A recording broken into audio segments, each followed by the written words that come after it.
जय हिंद दोस्तों। 13 फरवरी 2021 को पुलिस ने दिशा रवि, जो कि एक क्लाइमेट एक्टिविस्ट है, को अरेस्ट किया था। यह arrest Greta Thunberg tool kit मामले में किया गया था। ये टूल किट क्या होता है, इसे हमने पिछले वीडियो में देखा था। अगर आपने वो वीडियो नहीं देखा है तो ऊपर आई बटन पे क्लिक करके आप उस वीडियो को जरूर देखें। दिशा रवि पर इस टूल किट को बनाने का आरोप है। इसी मामले में दिल्ली हाई कोर्ट ने दिशा रवि की जमानत को मंजूरी दे दी है। इस केस की सुनवाई जज धर्मेंद्र राणा जी कर रहे थे।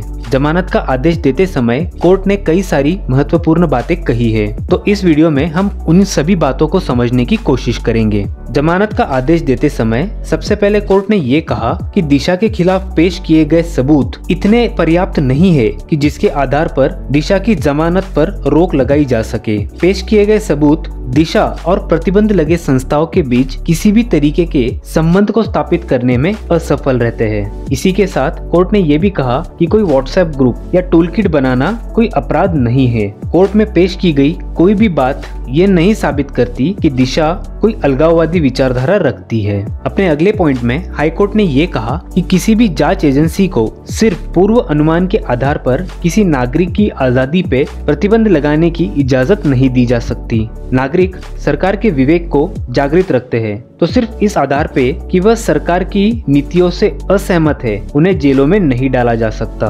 बताए गए टूल किट से किसी किस्म की हिंसा को भड़काने की साजिश नजर नहीं आती है।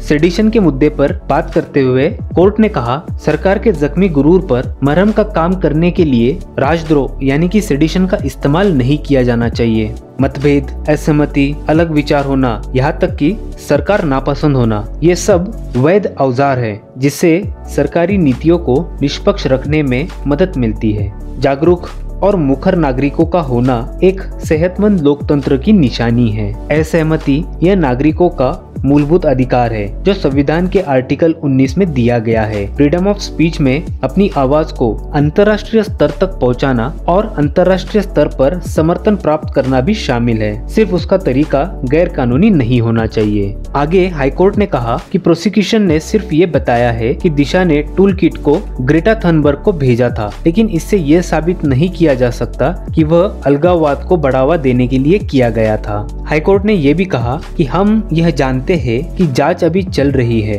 और आगे और भी सबूत आ सकते हैं, लेकिन इस दौरान किसी की आजादी पर प्रतिबंध नहीं लगाया जा सकता। सिर्फ अनुमान के आधार पर किसी षड्यंत्र के होने को नहीं माना जा सकता, उसके लिए पर्याप्त सबूतों का होना जरूरी है। और अंत में हाईकोर्ट ने ये कहा, रिकॉर्ड पर ऐसी कोई बात नहीं आई है जिससे ये साबित किया जा सके कि 26 जनवरी की हिंसा का सीधा ताल्लुक दिशा के साथ रहा है। तो दोस्तों, उम्मीद करता हूँ आपको इस वीडियो से अपेक्षित जानकारी प्राप्त हुई होगी। अगर आपको ये वीडियो पसंद आया हो तो इसे लाइक करें और अपने दोस्तों के साथ शेयर करें।